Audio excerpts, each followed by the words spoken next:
మేలకు నువ్వు చూపిన కృపలకు నువ్వు చేసిన మేలకు నువ్వు చూపిన కృపలకు వందనం యేసయ్యా వందనం యేసయ్యా వందనం యేసయ్యా వందనం యేసయ్యా ఏ పాటి వాడలైన నన్నెంతగానో ప్రేమించావు అంచెలంచులుగా ఏచించి నన్నెంతగానో జీవించావు ఏ పాటి వాడలైన నన్నెంతగానో ప్రేమావు అంచెలంచులుగా నన్నెంతగానో జీవించు వందనం యేసయ్యా వందనం వందేశయ్యా వందేశయ్యా నువ్వు చేసిన మేలకు నువ్వు నా కృపలకు నువ్వు నా మేలకు నువ్వు నా కృప బలహీనులమైన మమ్ము నీవెంతగాను బలవు సమయములు ప్రతి అవసరమునట్టవు హీనులైన మమ్ము నీవెంత బలపర కృష్ణేశ్వరి ప్రసరమును తీర్చావు వందనం యేసయ్యా వందేశయ్యా వందనం యేసయ్యా వందనం యేసయ్యా నువ్వు చేసిన మేలకు నువ్వు చూపినలకు నువ్వు చేసిన నువ్వు నా కృపలకు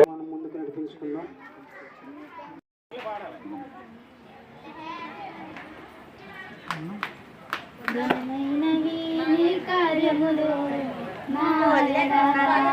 స్థిరమైనవి నీ ఆలోచనలు నా యేసయ్యా ఘనమైనవి నీ కార్యములు నా ఎడల స్థిరమైనవి నీ ఆలోచనలు నా యేసయ్యా కృపలను పొందొచ్చు కృతజ్ఞత కలిగి స్తుతులర్పించెదను అన్నివేళలా కృపలను పొందొచ్చు కృతజ్ఞత కలిగి స్తుతులర్పించెదను అన్నివేళలా అనుదినము నీ అనుగ్రహమే ఆయుష్కాలము నీ వరమే అనుదినము నీ అనుగ్రహమే ఆయుష్కాలము నీ వరమే ఘనమైనవి నీ కార్యములు నా ఎడల స్థిరమైనవి నీ ఆలోచనలు నా యేసయ్యా ఏ సమీపించనీయక ఏ కీడైన దరిచేయనీయక ఆపదలన్నీ తొలగే వరకు ఆత్మలో నెమ్మది కలిగే వరకు ఏ తెగులు సమీపించనీయక నీ కీడైన దరిచేయనీయక ఆపదలన్నీ తొలగే వరకు నెమ్మది కలిగే వరకు నా భారం మోసి నాసటగా నిలచి ఆదరించితివి ఈ స్తుతి మహిమలు నీకే చెల్లించెదను జీవితాంతం ఘనమైనవి నీ కార్యములు నా ఎడల స్థిరమైనవి నీ ఆలోచనలు నా యేసయ్యా ఘనమైనవి నీ కార్యములు నా ఎడల స్థిరమైనవి నీ ఆలోచనలు నా యేసయ్యా నాకు ఎత్తైన కోటవు నీవే నన్ను కాపాడు కేడము నీవే ఆశ్రయమైన బండవు నీవే శాశ్వత కృపసాధారము నీవే నాకు ఎత్తైన కోటవు నీవే నన్ను కాపాడు కేడము నీవే ఆశ్రయమైన బండవు నీవే శాశ్వత కృపకాధారము నీవే నా ప్రతి క్షణమును నీవు దీవెనగా మార్చి నడిపించుచున్నావు. ఈ స్తుతి మహిమలు నీకే చెల్లించెదను జీవితాంతం. ఘనమైనవి నీ కార్యములు నా ఎడల, స్థిరమైనవి నీ ఆలోచనలు నా యేసయ్యా. ఘనమైనవి నీ కార్యములు నా ఎడల, స్థిరమైనవి నీ ఆలోచనలు నా యేసయ్యా. కృపలను పొందుచు కృతజ్ఞత కలిగి స్తుతులర్పించెదను అన్ని వేళలా. కృపలను పొందుచు కృతజ్ఞత కలిగి స్తుతులర్పించెదను అన్ని వేళలా. అనుదినము నీ అనుగ్రహమే, ఆయుష్కాలము నీ వరమే. అనుదినము నీ అనుగ్రహమే, ఆయుష్కాలము నీ వరమే. ఘనమైనవి నీ కార్యములు నా ఎడల, స్థిరమైనవి నీ ఆలోచనలు నా యేసయ్యా. ఘనమైనవి నీ కార్యములు నా ఎడల, స్థిరమైనవి నీ. మా ముందు అధ్యక్షులుగా ప్రధాన కారకుడిగా మీరే ఉండి నాయన వివాహ కార్యక్రమం అంతటినీ దీవెనకరంగా జరిపించండి. నాయన మీ సన్నిధి మాకు తోడు ఉంచమని, ఆశీర్వదించమని, బలపరచమని యేసునామమున ప్రార్థిస్తున్నాం పరమ తండ్రి.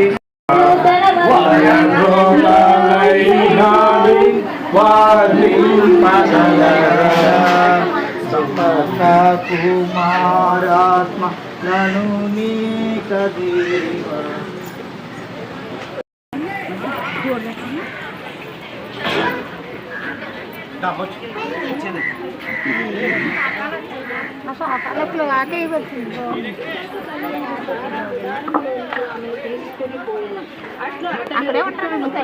పరిగ్రహింపగా ఆమె అతనికి భార్య అయ్యను. అతడు ఆమెను ప్రేమించెను. అప్పుడు ఇస్సాకు తన తల్లి విషయమై దుఃఖ నివారణ పొందెను. దేవుడు పరిశుద్ధ వాక్యం దీవించును. లోకసువార్త 15వ అధ్యాయంలో 10 ఎండి నాణ్యములు ఉన్నాయి. ఒక స్త్రీ 10 వెండి నాణ్యములు ఉంటే అందులో ఒకటి పారేసుకుందంట. అందులో ఒకటి పారేసుకుంది, లేకపోతే పడిపోయింది. దాని వలన వెతకడం ప్రారంభించింది. ఒక నాణ్యం అనగా ఒక ఆజ్ఞను తప్పిపోకూడదు. 10 ఆజ్ఞలు ఏం చేయాలంటే దేవుడు ఇచ్చిన ఆజ్ఞలు పాటించుకోవాలి. ఆ 10 ఆజ్ఞలు పాటించుకుని తర్వాత అత్తవారి ఇంటికి వెళ్ళిన తర్వాత అందరికీ మేలుకరముగా ఉండాలి. ఎందుకంటే అందరికీ దీవెనకరముగా కనపడాలి, మేలుకరముగా కనపడాలి. ఒక ఆజ్ఞను తప్పిపోకుండా 10 ఆజ్ఞలు ఏమైతే ఉన్నాయో మనం వాటిని బట్టి చాలామంది అన్నీ చేస్తారు కానీ ప్రార్థన మాత్రం చేసుకోరు.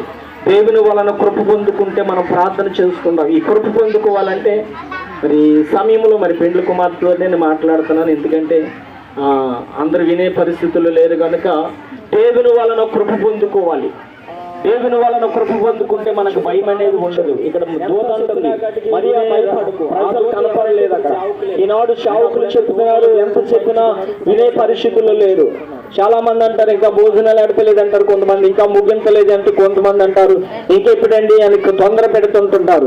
కానీ భోజనాలు జరుగుతున్నాయి. ఎక్కడ భోజనం చేసి వాళ్ళు భోజనం చేయొచ్చు. మరి కూర్చుండి వాళ్ళు చక్కగా ఈ సమయంలో కొన్ని మాటలు వింటే మన ఆత్మీయంగా బలపరచబడతాం. ఆజ్ఞలు తప్పిపోకుండా, ఆజ్ఞలు అనగా దేవుడు 10 ఆజ్ఞలు ఇచ్చాడు. నిన్ను వల్లే మొట్టమొదటిగా నీ తల్లిదండ్రులని సన్మానించాలి, తల్లిదండ్రులను గౌరవించాలి. తల్లిదండ్రులను ఎలాగైతే సన్మానించావో, ఎలాగైతే గౌరవించావో అత్త మాంగాలను కూడా అలాగే గౌరవించాలి, అలాగే వాళ్ళని కూడా సన్మానం చేయాలి. ఆ తర్వాత దేవుని యొక్క సేవకులకి నమ్మకంగా దేవుని సన్నిధిలో వర్ధిల్లాలి.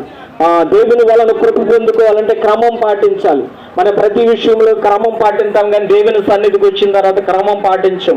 దేవుని సన్నిధికి వెళ్ళినప్పుడు క్రమాన్ని పాటించుకుంటూ ప్రతిరోజు సేవకులు బాప్టిజం ఇచ్చేటప్పుడు మాట్లాడుతుంటారు, ఏ వారం ఎగ్గొట్టకుండా దేవుని మందిరానికి వస్తావా, ప్రార్థన చేసుకుంటావా, సేవకులకు లోబడతావా అంటారు. కానీ అన్ని అప్పుడు వింటారు కానీ తర్వాత అట్లా పాటించరు.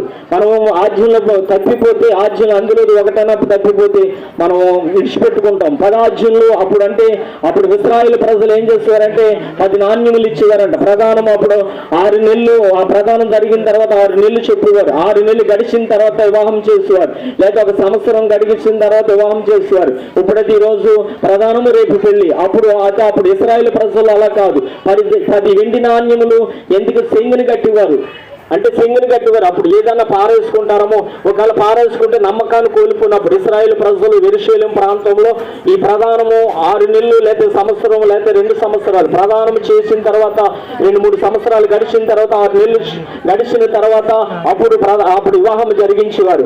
ఇప్పుడైతే ఎంటనే జరిగిపోతున్నాయి.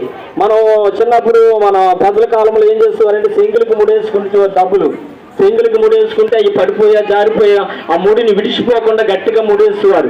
అప్పుడు 10 వెండి నాణ్యములు అప్పుడు స్త్రీకి ఇచ్చేవారు. ఈ ప్రధానం జరిగిన తర్వాత 10 వెండి నాణ్యములు ఆ స్త్రీకి ఇచ్చేవారు. అవి జాగ్రత్తగా దాచుకోవాలి. 6 నెలలు అయితే 6 నెలలు, సంవత్సరం అయితే సంవత్సరం. ఒకవేళ ఈ గాని పారేసుకుందనుకో, ఈ గాని లేదా పడిపోయానుకో, ఒకవేళ ఎవరైనా పట్టిపోయారు అనుకోండి, అప్పుడు వివాహాలు జరిగి కాదు. ఎందుకంటే నమ్మకాన్ని కోల్పోయినట్టు ఈ స్త్రీ ఎక్కడన్నా పారేసుకుందా, ఎవరికైనా ఇచ్చేసిందా అని ఒక అనుమానం వచ్చేది. అప్పుడు ఒక అనుమానం పెరిగిపోయింది. ఈ 10 వెండి నాణ్యములు పడిపోకుండా ఈ 6 నెలలు అయితే 6 నెలలు, సంవత్సరం అయితే సంవత్సరము. అప్పుడు ప్రధానము, అందుకనే గాబ్రియెల్ అప్పుడు మరియకు ప్రధానము చేయబడిన తర్వాత రాయబడినది. మరియకు ప్రధానము చేయబడిన తర్వాత కొన్ని నెలలు పోయిన తర్వాత వాళ్ళకి వివాహం జరుగుతుందని ఆలోచన. అందుకే రహస్యముగా అతను ఏం చేశాడని ప్రధానం జరిగిపోయింది కదా అని రహస్యమును కనిపెట్టాడు. అందుకే చేత మనం ప్రధానం అనగా ఈ రోజు పెళ్లి, రేపు ఈ రోజు ప్రధానం, రేపు పెళ్లి అయిపోతుంది. అప్పుడు అలా కాదు. 6 నెలలు పోయిన తర్వాత గడిచింది. 6 నెలలు 10 వెండి నాణ్యములను జాగ్రత్తగా దాచుకున్నా లేదని పరిశీలన చేసేవాడు. అందుకే చేత మనం ఏం చేయాలంటే ఈ 10 ఆజ్ఞలను అప్పుడు ఎండి నాణ్యములు ఇచ్చేవాడు. అలాగనే కొత్త నిబంధనలోకి వస్తే దేవుడు ఏం చేశాడంటే 10 ఆజ్ఞలు ఇచ్చాడు. నీ తల్లిదండ్రులను అనుమానించి, నీ పొరుగు వారిని గౌరవించు, అన్ని ఆజ్ఞలు మనం పాటించాలి. ప్రతిదీ పాటిస్తూ ఆ ఆజ్ఞలతో పాటు దేవుని మందిరానికి వెళ్తూ, దేవుని సన్నిధిలో పాటలు పాడుతూ, బైబిల్ చదువుతూ, ప్రార్థన చేసుకుంటూ దేవుని వాళ్ళను కృప పొందుకోవాలి. అందుకే దూత ఏమంటుందంటే, మరియాను భయపడకు, దేవుని వాళ్ళను కృప పొందుతుంది. మరి సమయంలో పెళ్లి కుమార్తె దేవుని వాళ్ళను కృప పొందుకుని ధైర్యముగా ఉండి ఆ తల్లిదండ్రులు ఇంటికాడ, మన సొంత ఇంటికాడ ఎలాగైతే ఉన్నారు, ఈరోజు రేపు నుంచి ఆ ఇల్లు సొంతం అవుతుంది కనుక ఈ సమయంలో 2 ఇల్లు మనకు సొంతమని ఏం చేయాలంటే ఇక్కడైతే ఎలాగున్నావు అక్కడ కూడా భయపడకుండా ధైర్యముగా ఉంటూ దేవుని వాళ్ళను కృప పొందుకుంటూ దేవుని సన్నిధిలో నమ్మకంగా కొనసాగాలని ప్రభుపేట మనము చేస్తున్నాం. ఈ కొద్ది మాటలు దేవుడు దీవించిన గాక. నాకు సమయం ఇచ్చిన సేవకులకి వందనాలు తెలియజేస్తున్నాం అండి.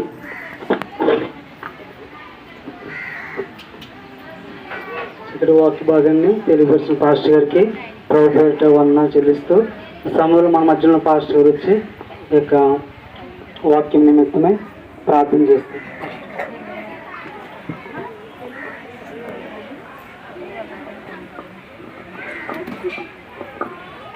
దేవానికి స్తోత్రం, స్తోత్రం, స్తోత్రం, స్తోత్రం, స్తోత్రం, స్తోత్రం.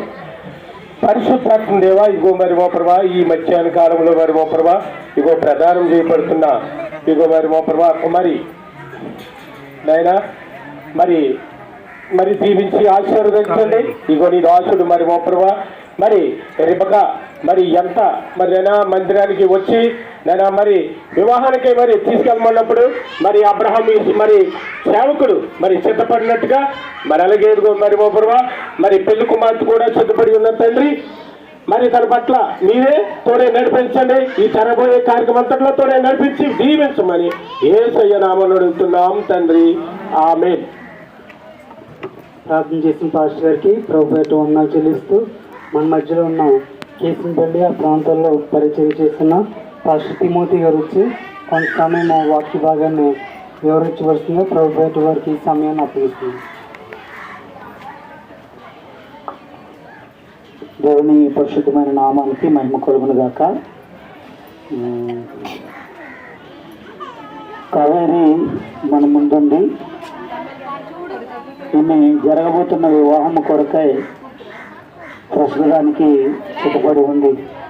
పెళ్లి కుమారు తరపు నుండి మరి బంధువులు వచ్చారు.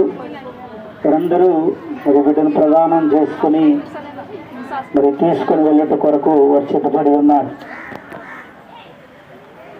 వాక్యం చదివిస్తూ ఉంది. మనం చదువుకున్నటువంటి వాక్య భాగంలో ఇక్కడ మనం చూస్తూ ఉన్నాం. పరిశుద్ధ గ్రంథ ప్రకారంగా, బైబిల్ ప్రకారంగా దేవుని యొక్క వాక్యంలో మనం చూసినప్పుడు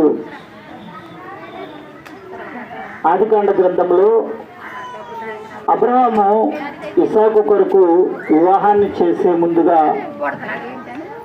తన పెద్ద దాసుడైనటువంటి ఎలియాజర్ను పిలిచి మన స్వజనులకి వెళ్ళి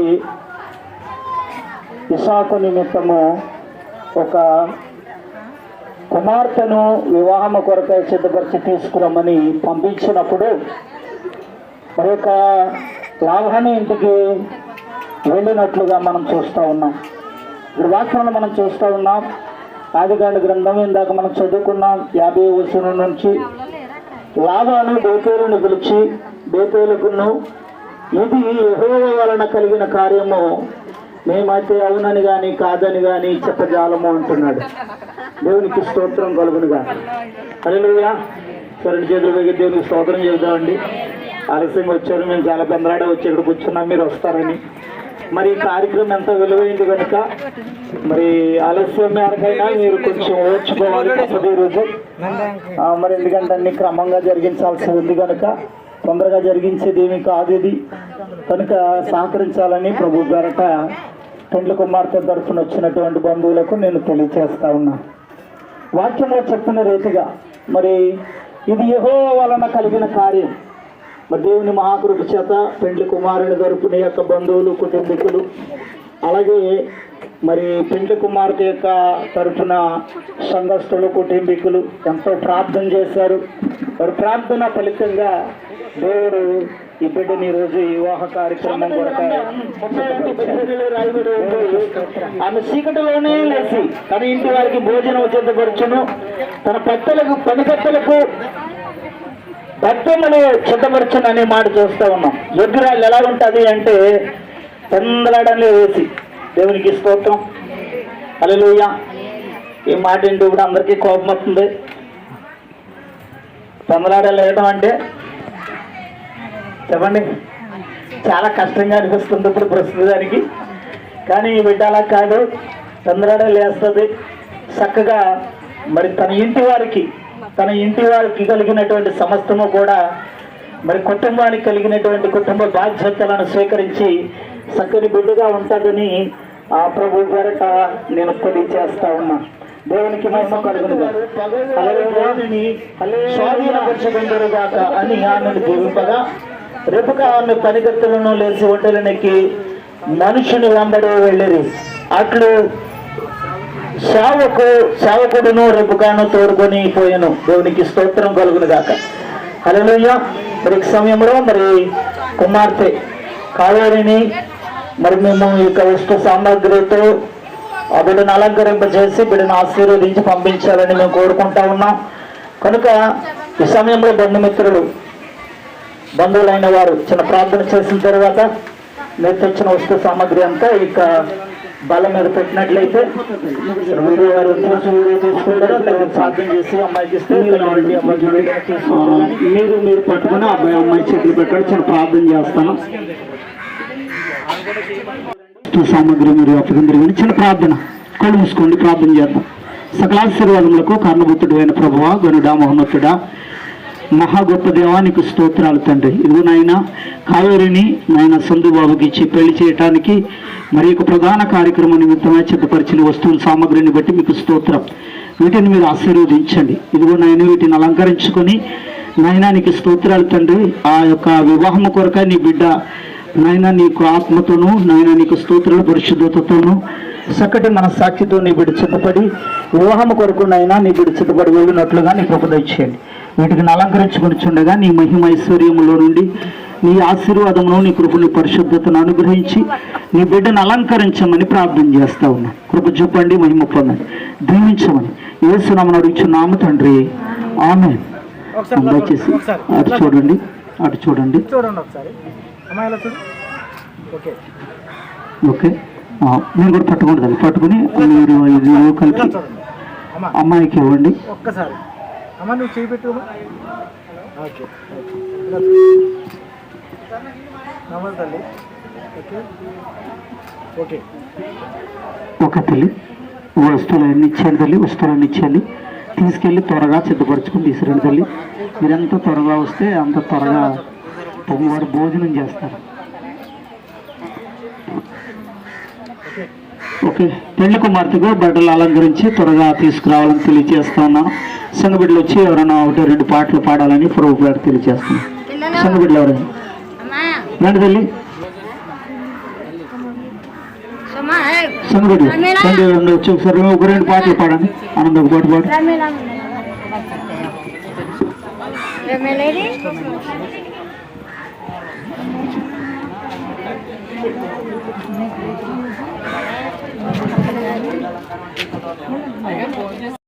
స్తోత్ర బలి మంచి దేవా నీకేనయ్యా, శుభవేళ ఆనందమే నా తండ్రిని చిరుపాదమే, శుభవేళ ఆనందమే నా తండ్రిని చిరుపాదమే.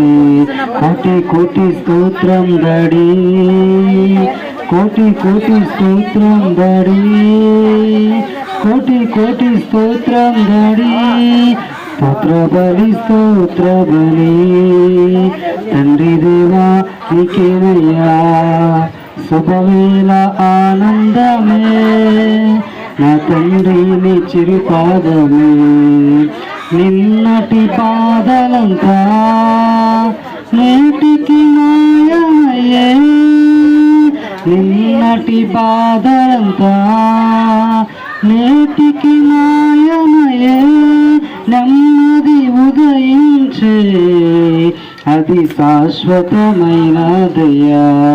నెమ్మది ఉదయించే అది శాశ్వతమైనదయ్యా. స్తోత్ర బలి స్తోత్ర బలి మంచి దేవా నీకేనయ్యా, శుభవేళ ఆనందమే నా తండ్రిని చిరుపాదమే. రేయంత కాచితివి మరుదినమిచ్చితివి, రేయంత కాచితివి మరుదినమిచ్చితివి, మరువని నా స్నేహమా కలిసి సంతోషింతును, మరువని నా స్నేహమా కలిసి సంతోషింతును. స్తోత్ర బలి స్తోత్ర బలి మంచి దేవా నీకేనయ్యా, శుభవేళ ఆనందమే నా తండ్రిని చిరుపాదమే. నీ సేవ మార్గములో ఉత్సాహంగా సగితివి, నీ సేవ మార్గములో ఉత్సాహంగా సగితివి, నాకు ఆరోగ్యమే ఇచ్చితివి. స్తోత్ర బలి స్తోత్ర బలి మంచి దేవా నీకేనయ్యా, శుభవేళ ఆనందమే నా తండ్రిని చిరుపాదమే, శుభవేళ ఆనందమే నా తండ్రిని చిరుపాదమే.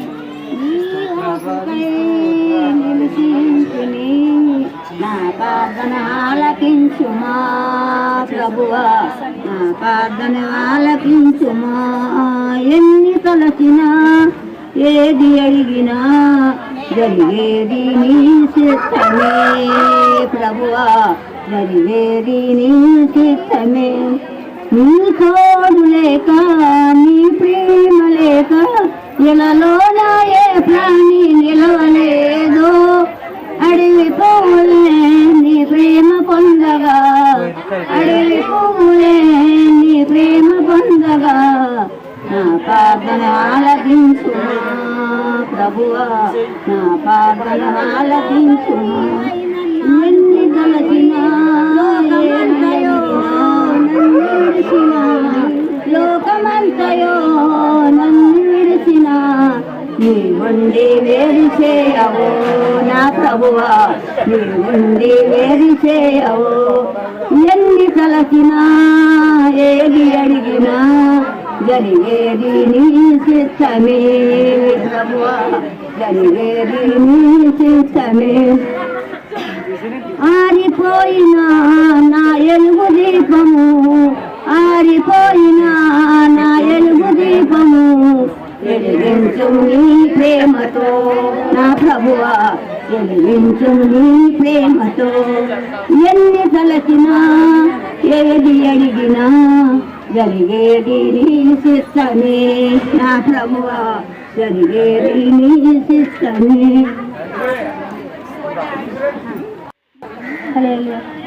నూతన పరముదనమే నీ కార్యములు మా ఎడల నూతన పరచుము దేవా నీ కార్యములు మా ఎడల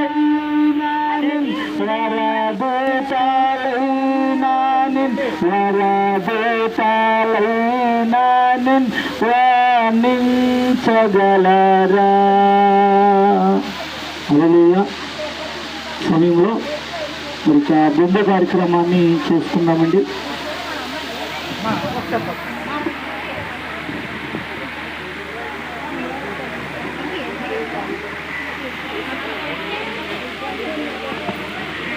దయచేసి మరి ఈ బృంద కార్యక్రమం ఆడవలసి వారు ఎవరు వస్తారో రండి. దయచేసి పేరంటాలండి. ఓకేనండి.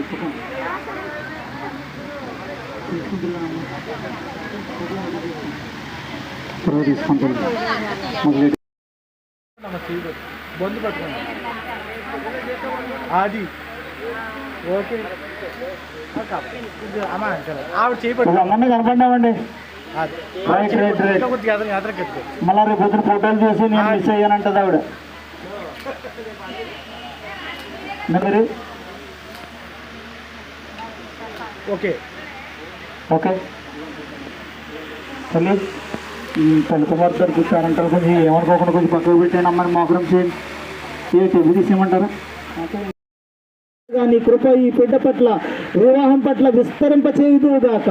అయ్యా మీ ఆశీర్వాదాన్ని దయచేయండి. ఇప్పుడు ఇరు పక్షాల